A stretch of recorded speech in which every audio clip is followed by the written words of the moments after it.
The MoneroTopia guest segment is sponsored by Cake Wallet. Store, send, receive, and exchange your Monero and Bitcoin safely on iOS and Android too. Cake Wallet is open source, and you always control your own keys. Ray, what's going on, man? What's up, brother? How's it going? Nice to meet you, sir. Nice to meet you. I feel like I got to take my sunglasses off for this. I'm being rude. Not at all, brother. Not at all, brother. Comes with the territory. How you doing, man? I gotta be honest. I don't know much about you. I know of you. I know the aura of you. I know maybe perhaps some of the tales, but I never stopped to do a good, good background check. Really understand, how long you've been in the crypto game, what that started as. So, without spending too much time on it, because I know you've been around for a while. Give us, for those who don't really know you. Who is Ray? Ray's a serial entrepreneur. I've been doing startups since 1999. I got my first computer when I was 19, taught myself how to code, and just started building businesses. My first business was a ringtone startup. It was peer-to-peer ringtones, and it was quite successful. And Wow. I had another successful startup, which was a social networking startup at the time. First guy to do that news feed that Facebook copied in virtual GIFs. They couldn't get that to work, but my first two was successful, but then I had 9 failures in a row, because I was quite arrogant, and God had the habit of wanting to break his soldiers down until he can raise them up again and rebuild them. And that's exactly what happened to me. I had a spiritual awakening about 11 years ago. I was homeless in New York about 11 years ago. 9 failures in New York, you said?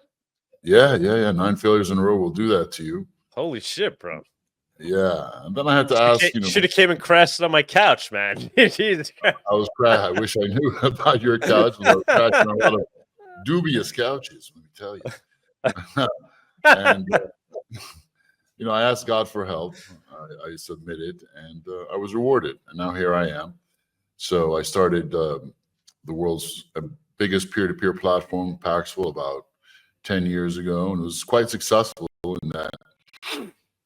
It was about 450 people, bootstrapped, 88 million in revenue. And more importantly than the numbers is we got the first Bitcoin into the global South. This was a massive challenge. And I did that through a series of hacks. But then I had to leave that company. It was an American company. I just walked away, gave up all my shares. Had a big spat with my co-founder. I fired him because he was he wasn't right for the job, not properly motivated. And then he sued me. And then anyway, settled, and I walked away, gave up all my shares.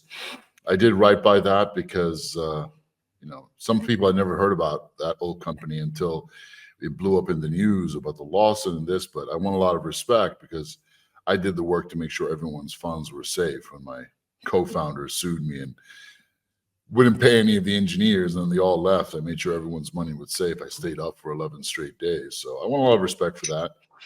But what I'm most proud of is that I actually did the boots on the ground work to get Bitcoin into the global South. And I was, I kept my whole platform Bitcoin only, not even stable coins, for like 6 years. And then I finally owned stable coins. I kicked Ethereum off our platform. I didn't believe all these token scams were helping, because I believe that we need as much momentum behind one clearing layer as possible. And then, early this year, something that won me the ire of the Bitcoin maxis. And I realized that the entire cult of maximalism was just that, a cult. And it was really a psyop by dark forces, CIA, MI5, MI6, Mossad, whatever.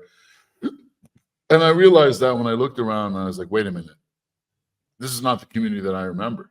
The technology, when I first read about peer-to-peer electronic cash, the Bitcoin white paper, I was like, wow, finally, peer-to-peer electronic cash, we can finally disrupt the rails. This is what I've been waiting for, because in all my peer-to-peer startups, you make a great website, you make a great product, but then, oh shit, I have to collect the money. And like my first startup was ringtone startup, right? It's like 14-year-olds don't want these ringtones. They don't have a debit card. They're unbanked. So how am I supposed to get money from them? I was like, oh, finally, peer-to-peer electronic cash. This is what I've been waiting for. But I was like, wait a minute. It's not about the tech. If this tech does work, and it seems like it does, it really is about the community. The community has to be mighty, has to be highly based and able to defend its boundaries for this to even work. So then I went out and I started going to the Bitcoin meetups. This was back in 2011. Mm-hmm. And I met the Bitcoiners, and they're a pretty quirky, aloof bunch, but they were cool and they were based and they had real belief. I was like, okay, I'm all in on this. This is going to make it. And then I noticed early in the beginning of the year that's all gone. Now we just got a bunch of Michael Saylor fanboys, statists, and number go up clowns, and everyone's IQ literally went, to the bottom of the basement, man. The IQ of Bitcoin now, as on average, is lower than a limbo stick, bro. It's sad. And I was like, what the hell, man? And then I just went out and I called them all out. And I got attacked ceaselessly, but hey, man, I'm the war chief, bro. I don't give a damn. I went at them all, stood my ground, and I wrecked them all. But it's true. So now I'm looking at this and saying, okay, Bitcoin has been hijacked and co-opted, but the mission continues. The mission does not end, my good man. I shall surely not rest until the great work is complete. So where are those with the strength to challenge the alliance? And man, I joined the Orcish Horde and the Monero community. Well, oh yeah, you're gonna love MoneroTopia, brother. You're gonna fit right in, man. Holy crap! You are a freedom fighter, man. Thank you, brother. I really am. I'm all about the resistance, and for every human, regardless of color, creed, or whatever, like we are all one body, and whenever part of our body's in pain, we should all be feeling it, and we should all make moves. And now we're in a very special place, brothers and sisters, because we are on like this pivotal point where it can go very bad or it can go very right. But to really excite us, like if we get this right, how's the world going to look like in the next 10 years? We can literally be living in paradise. We can live in a world where the best of us are taken to the top, those that work hardest, that have the most talent, and they do enough work to take care of everyone else. With the technology we have, everyone can be taken care of. We can have nice things again if we're not spending all our money blowing people up for no goddamn reason. And history has proven this. Everywhere from the 13 colonies of America, like you saw that a colonialist in America, this is like 250 years ago, had a better standard of living than an aristocrat in France. This is the truth. And King George wanted to know what's going on over here.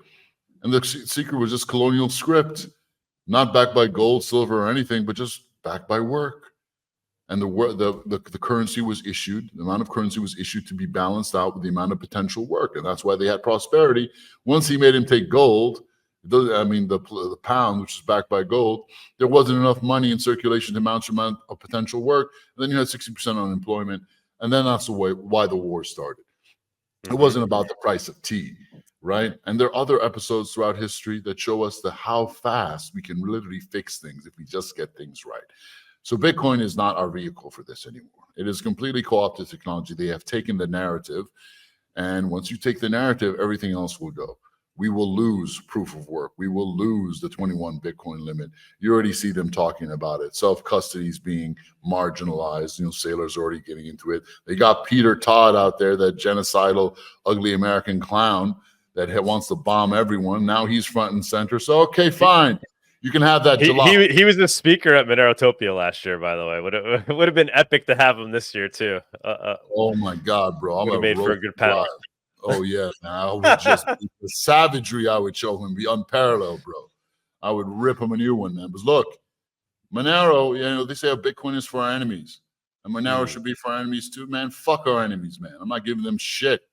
They will not get into this community. We must hold the line, my good man. And Monero has got the right spirit and the right stuff and the right tech. So I got some Monero now. I'm very happy in my little Monero stash. And nice, I'm man. excited to see what we can build together, brother. This is the so true resistance. Tell me, give us some more insights. Like, what do you think happened with Bitcoin? Is it just that it's flawed, and because of its flaws, it was able to be co-opted? Is there something like more nefarious there in terms of like it was always kind of co-opted from day one? You don't have to get all conspiratorial on me, but like, what do you think really happened with Bitcoin? I think we agree it effectively has been co-opted, but how the hell did that happen? Like, is that the plan all along, or was it just the nature of the technology, the way it was built, and the nature of those that wanted to destroy were able to just effectively take advantage of it? Oh, well, I'm not going to say it was the plan all along, because that's a defeatist mentality. We don't need to get into that. That's for weaklings, right? So I don't care if it was the CIA made it, or the Archangel Gabriel, or some whoever, lone hacker. It doesn't matter. Good versus evil is always a battle of inches. They're going to look at every new technology and be like, okay, whatever. But then they see a community around it that gets it, that's educated. And that's really what scared them, because we zeroed in on the source of the problem, which is that money is not backed up by work. It's a proof of weapons network, like Simon Dixon likes to say. 13 aircraft carrier battle groups are what keeps up the US dollar. Bitcoin is different. It's backed up by electricity and all the human work that is required to make it. That's the foundation of it. And the fundamentals were solid, the community was good, and it was starting to become a real medium of exchange. In the very beginning, it was all about that. Remember Pizza Day? Yeah, we make fun of that guy. Was he, blew 20,000 Bitcoin and 2 big old slices of pizza? But he used Bitcoin. He used Bitcoin, and he gave Bitcoin. He made it a store of value with that single transaction. As Bitcoin long as he replenished it. Yeah. Well, there doesn't. God bless him. He actually made Bitcoin a store of value. Because once it reached $1, that's it. It became a store of value. This whole argument that Bitcoin has to reach $1 million for it to be a store of value, just hold on. That's all a massive canard. So literally, of course, all of these dark 3-letter agencies got together.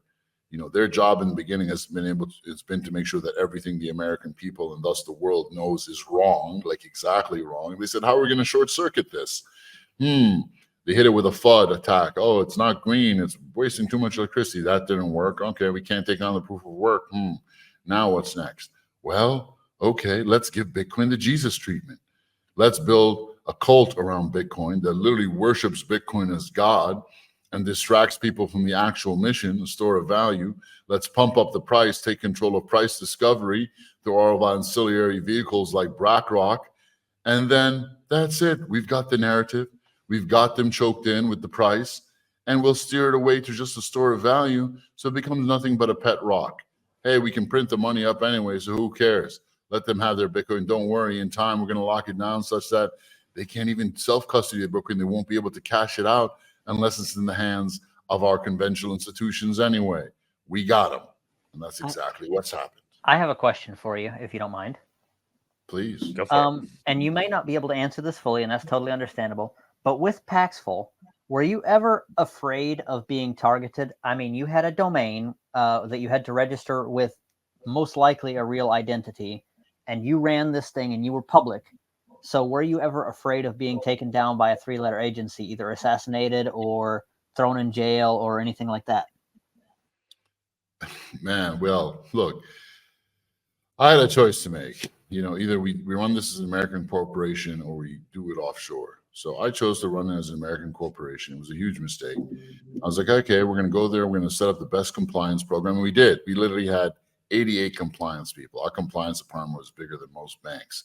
We spent a fortune on compliance. We led the entire industry in compliance in peer-to-peer. We had a better Green Lantern rating than Binance or Kraken. And still they were coming after us. Still the DOJ was sniffing up our assholes the entire time. At the time, I wasn't even aware, but I was like, they were busting all these local Bitcoin traders, putting them in jail. The DOJ was literally training local prosecutors on how to ensnare people like that one guy. And just tell us, right? Paxful was basically like a local Monero, right? Like a local Bitcoin. Exactly. It was basically just a copy of local Bitcoins. It was more focused on getting Bitcoin into the global south as a means of exchange, especially with gift cards. Because gift cards were the world's first digital bearer asset. $140 billion a year economy. It makes perfect sense. That's how we used gift cards to get the first Bitcoin into Africa and the global south. It was a great hack. The local Bitcoins guys built an amazing thing, but they were thinking differently. So we were quite successful at that. And, we were complying with the law, over complying. It's American compliance is one of the worst things in the world, honestly. If, Chainalysis sends a severe alert. Oh, look, this guy got $20 from someone in Iran 3 years ago. You have to lock his whole account, freeze his funds, and not even give him a reason. It's against the law. But we did all that. But guess what? They were still coming after us. So eventually I decided, hey, let's shut this company down. There's no way we can serve the global South as an American company. And there's no way we can ever please these regulators. They're looking to make examples out of everyone, no matter how hard you try to comply, because peer-to-peer is the enemy. You know, with crypto and these shitcoin casinos, they don't care. It's peer-to-peer itself that is the enemy. That's what this whole thing is about. That's why, you know, products like your Monero Bazaar, it's a great thing. What they fear most are marketplaces that are sovereign, that anyone can use. That's why Ross Ulbricht got, you know, 2 life sentences plus 40 years. They were making an example out of him. So I tried to shut Paxful down. My co-founder sued me. Even though he agreed to shut it down, he sued me. He said, oh man, I'm not going to get my $200 million exit. And now this guy is selling everything he owns. He's dead broke, and he's going to be sentenced in a week or two. So, really? What can I say? Yeah, man. Yeah, absolutely. He pled to, what did he plead to? And I don't know why he pled this. The guy's a moron. Conspiracy to not obey BSA, the Bank Secrecy Act. How can you conspire not to do something? It makes no sense whatsoever. You know, I think they had, you know, I don't know what happened with him. He's a complete fool. And I warned him. But look, there's no way any American company can truly serve the global South or ever disrupt finance. That is just 100%.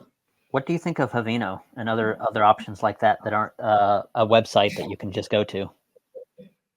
I've heard of Havino. I haven't used it. Is that a marketplace too? It's a decentralized exchange similar to Bisq. Oh, yeah. Well, Bisq is a good product. It just needs some more UX love. I haven't tried the latest version of it, but all these projects are great. You know, they should all continue. But, you know, the hard work here is to actually make a decentralized marketplace friendly. That is extremely difficult. To do it in a completely decentralized manner is hard, because even if you manage to get a clean order book somehow, you know, and that's the first challenge, right? Like, who are the scammers? How do you filter out an order book such that the good actors can get on, the bad actors don't? How do you do that in a completely decentralized manner? Well, you need a great system of reputation. No one's really cracked that right. You know, you need a web of trust that is like a living, breathing, almost AI that can figure things out in real time. No one's done that. I've been trying to do that with CivKit. So, you know, I figured out a lot of stuff. But assuming you get past that hurdle, which is hard, there's an even bigger hurdle to get across of. And that is, to make a marketplace work, you essentially need, you need a decentralized court system. What happens when something goes wrong in a trade? You need a dispute arbitrator to come there and arbitrate on a dispute. How do you do that decentralized? You would essentially have to build a decentralized peer-to-peer court system of financial adjudicators and arbitrators. That's even harder than peer-to-peer electronic cash. I've done that twice in a centralized manner. So you'd have to build that in as well. Like all those platforms, Bisq, whatever, they have their own system of arbitrators. It's centralized. That's a part of it. So to do this in a completely decentralized manner, a marketplace is essentially the kernel of civilization. All the things that a marketplace needs, like reputation and the ID that goes with it, and the court system and the minting and issuance, that is essentially the kernel of civilization. It's like literally you have to build a civilization toolkit, which is what I call the project I was working on, CivKit. It's so fucking hard. And building it on Bitcoin and Lightning, man, that is a nightmare. Lightning is literally the worst fucking trash I've ever seen. Oh yeah, it works for buying a burrito. But if you actually try to build something with it, like do a Manhattan project for real with it, try to build a civilization kind of grade Manhattan project on it, it's total shit. It was actually engineered and designed to fail from the scratch. No one could be that stupid. So, long answer.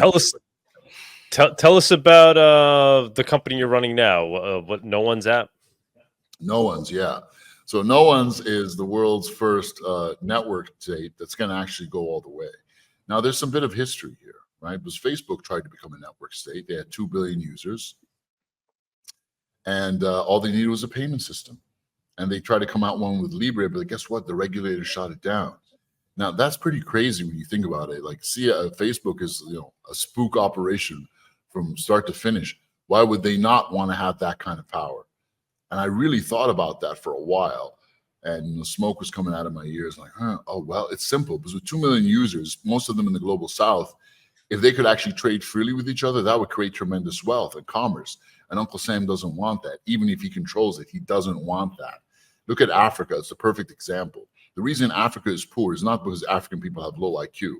Believe me, it's the exact opposite. The reason Africa is poor is because the banks don't work across border. The 55 states of Africa, none of them can send money to each other with bank account. Even the mobile money networks like M-Pesa, which Africa pioneered, they don't work across border, which is crazy. M-Pesa is the biggest mobile wallet in Kenya. It's in 7 different African countries. You can have a wallet in each one of them, and none of them talk to each other. And even Binance, think about it like this. When Binance got taken over by the United States, and that's exactly what happened, it's basically an American company now. The very first thing the compliance team did, the American compliance team, was they disabled Pan-African trade on Binance peer-to-peer, which CZ copied from my first company. Again, they took the exact model of economic apartheid and applied it to the crypto exchanges, which shows you that this is not a conspiracy theory. This is the reality. This is why the global South is poor. I'm sorry, I lost track of the question. What was your question again? Original question was just to tell us more about No Ones and how is it different than Paxful? What did you learn from Paxful that and I think I kind of missed why did Paxful die? I know you had with the other co-founder you had the falling out, but how did he get caught up in these legal issues and whatnot? And well, look, tell us more about that. I actually wanted to I actually voted, the board voted to shut the company down because I saw, and he agreed. And then he turned his, he went against that and he sued me in court to keep the company up because I kicked him out of the company. I fired him as okay. Completely incompetent. And then I said, okay, let's shut it down and stay safe. We can't really comply here. And then he decided to sue me because he was thinking he could sell it for billions or whatever, the moron. And then it went through it was some great. You can read it, the Ray narrative on Bitcoin Magazine on their website. I wrote a whole story. It's a crazy story. He raided our office with 4 goons, tried to steal money, steal everyone's laptops, insane shit. But I kept everyone's money safe. And look, Paxful was just a peer-to-peer marketplace like local Bitcoins. That's not enough. Now, the marketplace is the kernel of a great platform. But what we need is a lot more than that. We need, not just a full cryptocurrency platform. Because Binance does a good job of that, except now it's in control of the spike and it's being controlled by spooks. But we need a lot more than that. What we need to do now is to take the financial pillar and the information/media pillar at the same time. What we need is like a Binance plus a Telegram and X combined. And if it's not completely decentralized from the jump, it definitely needs to get there. And it needs to be run by people that are not beholden to these Western powers at all. I've never taken VC money in my life. I haven't taken any VC money for No One's. It's completely self-funded. And No One's is really the world's first peer-to-peer decentralized network state. Because Facebook tried to do it. It failed. And then Binance tried to do it. But first, they were just a shitcoin casino making a lot of money. It was CZ rode that ICO wave. Great for him. But it wasn't really threatening to the dark powers. But when CZ, really saw what I was doing in the global South, he said, hey, let's get all these on-ramps and off-ramps to the global South for a wallet. And he started doing that. And then he tried to buy out my platform, and I refused because I wanted to keep P2P. He was too centralized. I want to keep it as decentralized as possible, as many options as possible. He just copied it. And then he had a peer-to-peer marketplace and a universal wallet. Binance effectively became a network state. And then Uncle Sam said, hey, boy, slow down there, boy. And they went after him. They went after him because they cannot have a network stake that they do not control. So Binance failed to do that. CZ made 2 mistakes. He didn't leave enough money on the table. And his ego got to him and he thought, hey, I can start Binance USA and I can make this all work. And it doesn't work that way, bro. There's a schism in the world right now, and you must pick a side. And I have picked a side. I am with the Rebel Alliance. I'm with the Orcish Horde. And here I am building the world's first completely decentralized peer-to-peer network stake. And that's what No One's is.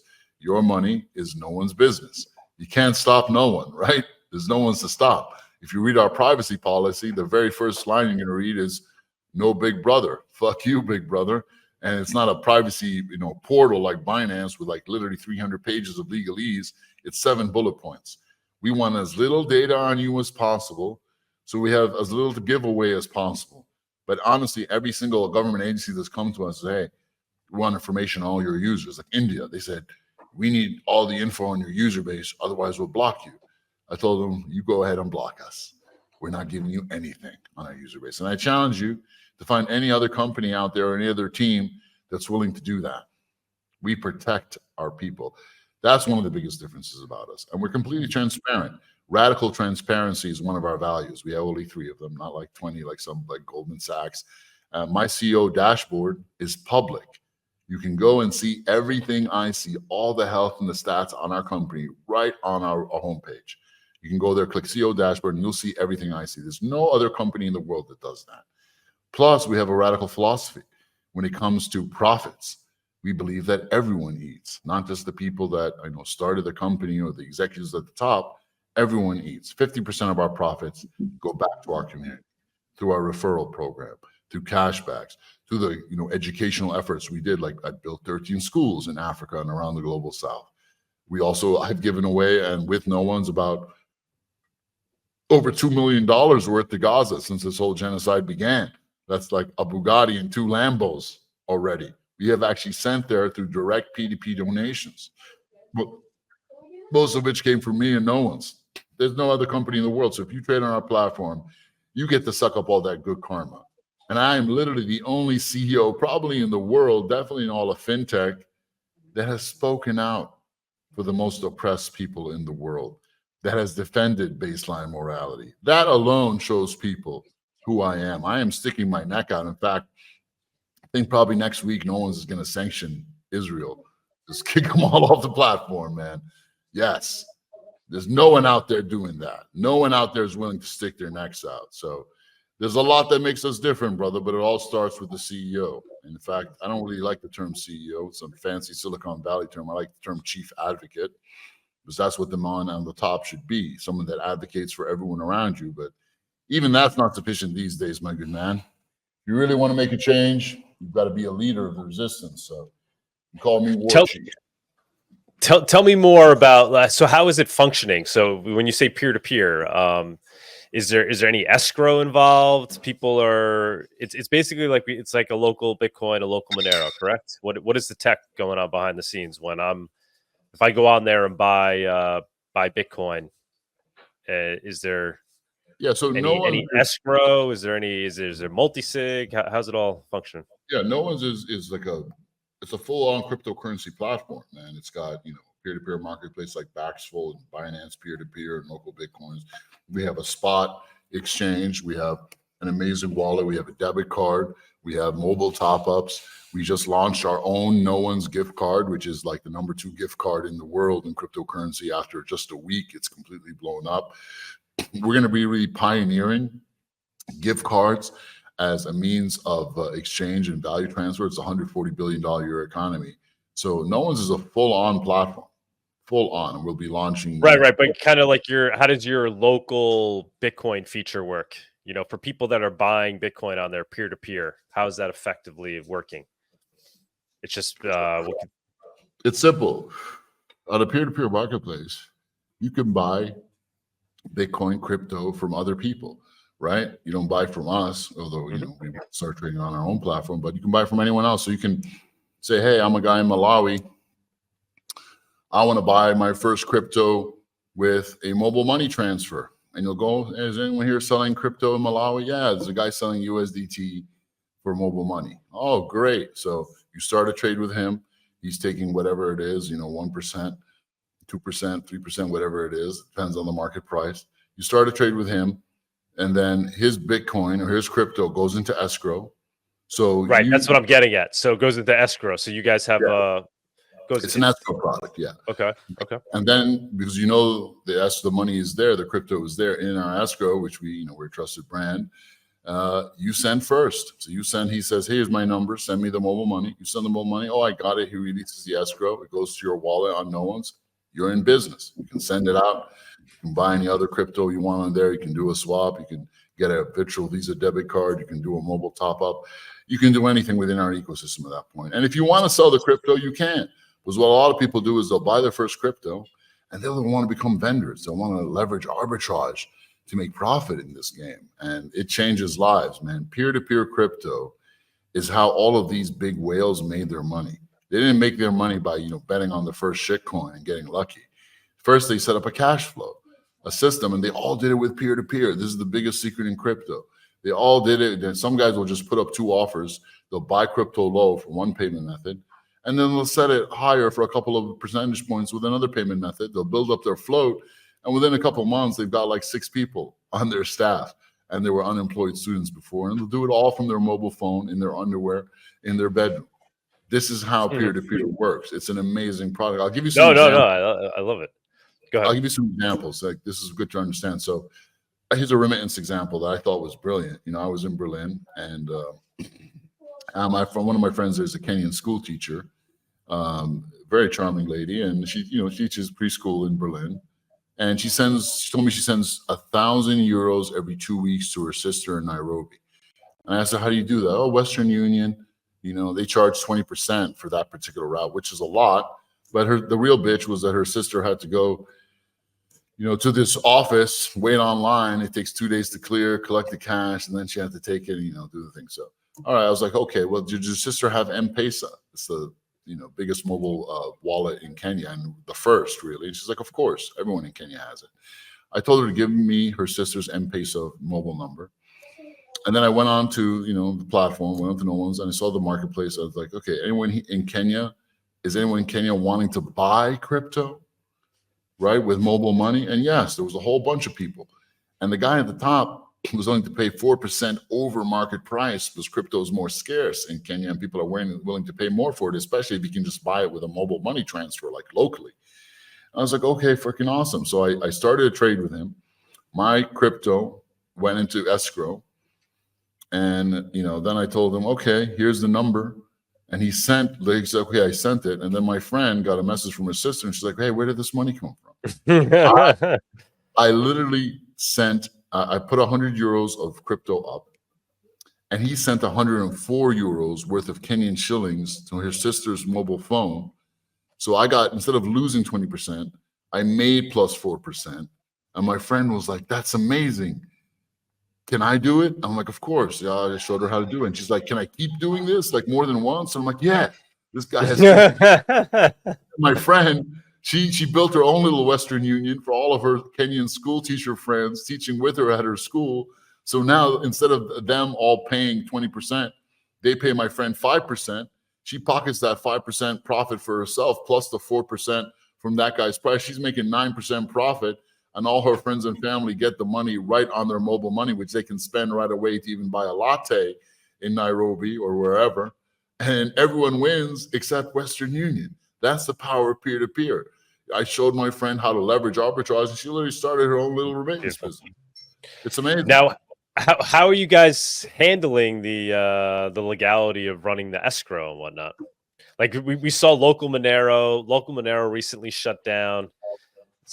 We don't have complete clarity as to why they did it. They used an escrow system that was they tried to get around it, arguing it wasn't really a centralized escrow system, but effectively they were using it wasn't multi-sig. How are you guys dealing with that, or is it just because of where you're incorporated? I mean, how are you guys working with that, or do you have licenses? We're regulated offshore, but we have a license here in the UAE out of Dubai, and it's a great license. But honestly, if you stay out of the United States, you don't need a license. We don't touch the United States. We don't want anything to do. We sanction the United States. And there's Israel. Forget these guys. You don't need them. There is no real license for this kind of thing. If you think about what it is, it's Hawala. Mm-hmm. It's Hawala. Hawala is a 1,400-year-old peer-to-peer system, right? And it started for the same reason that we have all this now, because back then the Roman Empire did not allow agency. They didn't allow third-party transfers. So how are you supposed to run a multinational trading business if you can't do third-party transfers? You have to be everywhere yourself. So what happened was the Muslims got together and said, hey, we have a trust network with ourselves. You have your cousin, Ahmed in Pakistan. I want him to send some money to this guy, and me and you will set up between each other. They were able to do this because, they had a trust network within themselves, because they had this sacred book, the Quran, which has never been changed, kind of the world's first immutable ledger. But now we have blockchain technology, right? Another immutable ledger that anyone can use, regardless of their religious affiliation. And that's all this is. It is an extension of Hawala. Central banks. Right. Does not. Yeah. But obviously, if you were to do that in the U.S., you'd be labeled. If you're doing escrow in the U.S. and running a local Monero, local Bitcoin system, and you're holding the crypto and then passing it on to somebody else, you'd be labeled a money transmitter or conspiracy to commit money laundering, right? Like in the U.S. It doesn't matter how you do it. You can do it with multi-sig. Right. You could do it with they will come after you. It doesn't matter. They can indict a ham sandwich. No, I know. Obviously, I mean, we could talk more in person as well. I'm curious what advice you'd have for running XMR Bazaar, what we're doing with that. I mean, we're trying to keep that as purely peer-to-peer as possible. No fees are taken on any transactions, so there can't be that argument there. And any trades that are happening with somebody's perhaps selling like gold for crypto, they're using multi-sig escrow. No, it's not a centralized escrow system. But yeah, I'd be curious what your advice might be with regards to how we structure it. Yeah, we'll stay out of the United States for one, and there's nothing wrong with taking fees because then you can provide good service. People are not going to do big transactions unless they know there's some recourse if something goes wrong in a trade, and these are, like I said. Yeah, I mean, we're trying to structure it where the fees come from people paying for promoted ads, promoted listings, right? We're really trying to frame it as a Craigslist, right? And structure it that way. I mean, I'm in the U.S. It's in the U.S., right? And my understanding is it's perfectly legal as is. Look at that. my man, get the hell out of there, bro. It doesn't matter. There's no such thing as legal. Like I started my first company, Paxful, regulate. In fact, Bitcoin wasn't even considered money at the time. It was considered a digital asset. So all the lawyers I talked to said, hey, it's not money. And in fact, 30 of the 51 states that we went to said, you don't need a money transmitter license for this. But the 20 said we needed it. Okay, so we got it. And we got an MSB and we had a huge and it doesn't matter. None of that matters. Peer-to-peer is the enemy. Operation Choco, 1.0, 2.0, 3.0. There's going to be as many revisions of it as possible. So you're not in friendly waters, man. No, I know that. But, I'm also, a patriot, man. I want the U.S. to be what it was meant to be, what the founding, what we were talking about at the beginning, at the outset, right? I'm trying to bring us back there. I feel you, man. I was also a patriot, but bro, that battle is lost, man. I hate to tell you, man. I'm sorry, bro. Just get the fuck out of here. Mexico's great, man. Just bail. Just bail, man. Just get out of here. And I'm in New York, man. I'm in New York. But as far it's perfectly legal to buy and sell goods and services for Monero here in New York. Can you get Monero on an exchange? No. But can the pizza shop accept Monero for payment? Absolutely. It's cash. That hasn't changed. And so XMR Bazaar is just peer-to-peer marketplace, putting together buyers and sellers of legal goods and services, and they're choosing to use Monero for those purposes. Yeah. So the difference between like XMR Bazaar and what looks like Paxful and possibly no one's is that at least those two have like an exchange functionality, where XMR Bazaar is specifically for goods and services. So you buy like your space heater or your coffee table or your coffee pot or your toaster on XMR Bazaar versus actually trading currencies back and forth. Although people are inevitably going to start doing that on there, right? And then it's like we have to, and they've been doing a little bit of that, right? They've been selling gold backs on there, gold coins, like I've seen people do dollars for it as well. But purely peer-to-peer, right? Just connecting two people together, and it's up to them to make the trade. But Ray knows this business better than anyone, that's for sure. So, not in his head over there.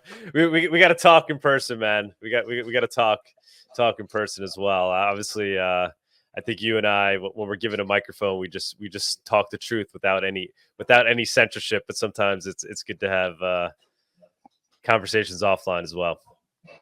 Absolutely, brother. And I'll tell you the same thing I'm telling you here, man. You're in the wrong place, man. There's no way to do that right over there, because if you are successful, like you build up massive momentum, right? Then you're a target. Yeah. Oh, massively. They're going to find a way to come at you, bro. They're going to be like, hey, man, you raped some tranny midget in Idaho 10 years ago. I don't know. Dude, I know you were right. But yeah, we'll figure that out. That's stage 2. After the conference, I'll figure that out. Our servers are outside of the US, but I'll also figure out legally, like kind of incorporating outside of the US. Most important is that you yourself, if you're involved with this project at all, are outside the US. Preferably somewhere near you, perhaps, or other liberty-loving people, right? Absolutely. You need I know, man. It's scary. It's scary times, but I'm sure you're driven by this, right? You're driven by this desire to disrupt, right? I mean, where does that drive come from? Obviously, you started off as an entrepreneur, but where all your and you realized early on the need for digital cash, but it very much feels like you're very liberty driven. Where tell us more about that, like your philosophy and how, like, where you find the motivation to do the stuff that you do, the stuff that you're working on. Yeah, so the journey is always in 3 phases. First you realize, hey, this system is completely broken. Like, as an entrepreneur, I saw that. Like, billing just doesn't work, especially for people that are unbanked, underbanked, whether they're young, whether they're born in Africa with the wrong passport, or whatever it is. Something is clearly broken here. The utility is busted. As a simple businessman or a technician engineer, you see that. But then you start to go deeper. Then you start to fall down the rabbit hole. And then you start to read up, right, on the history of central banking and usury. And then you see, wait a minute, it's not actually broken. It's working exactly as designed. There's literally a blanket of economic apartheid that covers the whole world. Whether you're overbanked in the West and they want to know, hey, what are you taking out $2,000 for? Doesn't matter if it's your grandma. She wants to buy some new dentures, they're going to ask. Right? Or if you're someone that was born in Egypt or Nigeria, you are literally locked in a prison of money. Your money cannot move around. It's easier for you to move your body around than it is for you to move your money around. That is by design. And you go deeper and deeper down the rabbit hole and you realize, wait a minute, this is indeed a grand conspiracy. And it's not just money that's been corrupted. It's all of our history. It's our medicine, even science, everything. And once you come to that realization, you realize you're up against some ancient evil, some comic book shit. I went from being an atheist to looking at all this evidence and being like, darn, this is real bad. Humanity needs a break over here. I want to help this fight, but unless you're spiritually grounded, you're not going to be able to carry that fight on. He'll just disappear and he tried to find recuperation and respite in alcohol and OnlyFans and whatever vices are there. That is not the path to victory. So I had a spiritual awakening. I became, someone that was spiritually centered. I became a Muslim. I realized, this is the one true faith. That's why they hate it so much. Did my research, and I said, all right, I know the path. Am I going to be content with just knowing the path, or will I walk the path? As Morpheus said, the same thing in The Matrix, right? So I said, I'm going to walk the path, and that's what's giving me the strength, that alone, to do this. I actually do my prayers every single day, 5 times a day. And man, I'm ready to do this, bro, because I only fear God. That's just the way it has to be. If you're not on that grounding, you're not going to carry through to the finish line. It doesn't matter how smart you are or how much money you have. It just doesn't matter. All that matters is that you're doing this for the right reasons. We are living in a hologram, and we are here to be tested in the intention of our deeds. And the prize is eternal life in the best possible place. And I want 7th heaven, bro. I'm not going to settle for anything less. Right. I'm entering the same place in a different form, but I think it is kind of the natural path of everyone, right? When you realize it's ultimately a battle of good versus evil on a very deep level. Private tip 16 cents. Thank you very much for that. We do have actually a Monero super chat question. We have 202 live viewers. Guys, like and share, retweet, get the word out. Oh, so yeah, I was saying before, guys, if you want to help with the MoneroTopia conference, go ahead and post it around the internet and post a link to it here, and I'll tip you for that. Somebody do it. Let's see. Somebody put up a post anywhere on Reddit, some forum. Go write up some blurb about MoneroTopia conference. Come back here, report it, and I will give you a tip. Let's see if we could put the Monero community to work. I'm trying to get the people going, man. Get the people, like, it's. I keep trying to express this idea that it's up to us, right? Nobody's out there spreading Monero for us, right? Like Shortwave was saying, the algorithms aren't picking up Monero content and spewing it out to the normies. Like, we literally have to build this thing grassroots. Any comment on that general concept? Absolutely, 100%. It's all about the community. Like, who gives a damn about the software? And this is what frustrates me about the Bitcoin. It's like, oh, software still works. What's the problem? What are you so worried about? It was the grassroots effort of millions of people around the world that made Bitcoin what it is. And now we have surrendered the narrative, and we are trusting in Larry Fink and Michael Saylor to make that number go up and give us a nice, trust fund. That's capitulation. And once you've capitulated spiritually and intellectually, emotionally like that, you're going to lose everything. So yes, keep fighting. It's a battle of inches, and every single one of us has an effect. This is what we have to do. It's all about the community. The technology is meaningless. It's about the people and how they're driving things forward. And it's about the narrative. We can never lose sight of the narrative. If Monero hits $1 million, okay, great. We can never surrender our principles here. And in fact, we don't want it to hit $1 million because the more expensive it is, the less it'll be used as a medium of exchange. That's how they got us in Bitcoin land here. We really have to be centered here, man. This is about making the money flow. That is literally everything. When money flows, people get wealthy. Look at Africa. I sponsored a golf tournament in Nairobi right before the protests in Kenya broke out. And our team won. And I asked them all a simple question. I said, okay, how many of you have a business here? And they said, oh, all of them had a business. And how many of you have a non-local business? Almost all of them raised their hands. And I asked them a simple question. How much business are you losing because you cannot accept payments from the other 54 states of Africa? And they all said the same, a lot. Oh my goodness, a lot. If they could just accept payments from the other countries in Africa, they would be making at least 10 times more money, 10 times. 10 times more money means 10 times more jobs. Just allowing Pan-African trade would literally fix all of Africa's problems basically overnight. Basically, that's all it takes. We don't have to send them aid. We don't have to send them, bread. None of that is necessary. And this system is kept from, manifesting itself through a heavily enforced system of economic apartheid. Africa is the most overregulated region in the world. And the West is also overregulated in a lot of ways as well. We're all overbanked in the West. We can't do anything with our banks lifting up our asses. So once we win this thing, guys, once we actually get that money to flow, all the problems will fix themselves because wealth will be created, because more jobs will be created, because more work will be done. This is the world I'm fighting for. And I'm so confident about it because I know my history. I know the forbidden history that we are not taught in schools.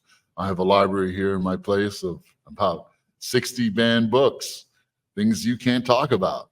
But those are the things that define the war chief. Here I am. And the war chief will be live in Mexico City. Very excited for that. Let me go ahead and quickly play a MoneroTopia ad here. We're at 204 live viewers. We'll come back. I'll have another question or two for Ray. Bawdy wants to ask him about his thoughts on Tether. And then I also want to ask Ray about whether or not we'll see Monero on No One's app. All right. Privacy OG tipped 25 cents. I love the way Ray thinks.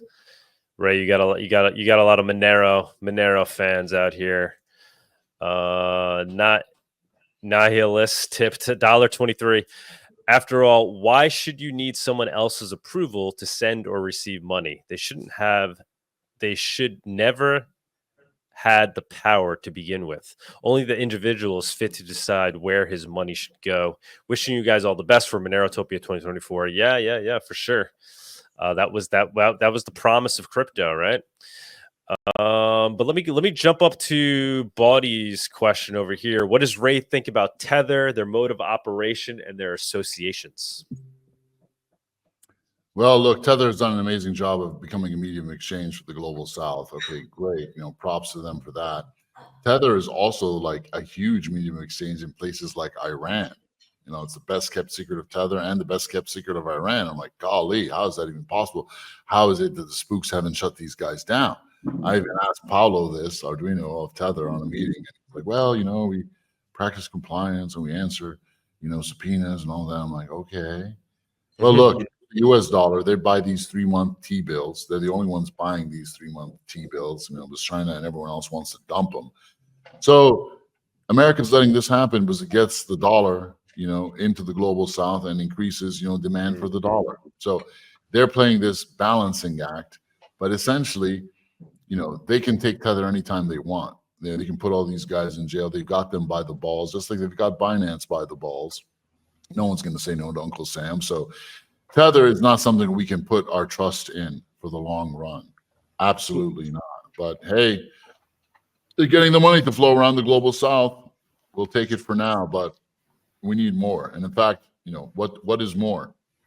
Whatever the states have made illegal is what exactly we have to do. Like, in Wyoming, they passed a law against algorithmic stablecoins. Cynthia Loomis, who I met, seems like a great lady, but man, algorithmic stablecoins are now a bad thing. So that's what we got to do.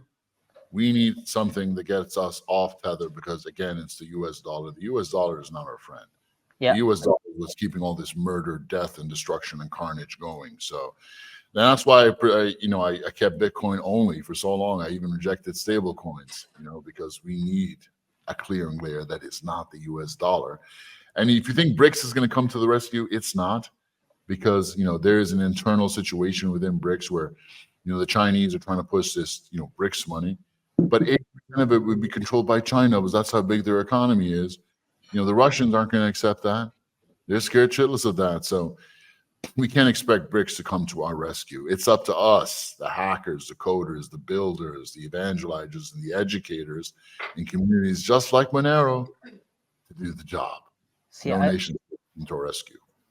I find Tether to be disturbing as well, because of the fact that it can be frozen just very easily. USDC, Tether, all these coins can be frozen, and you can't do anything about it.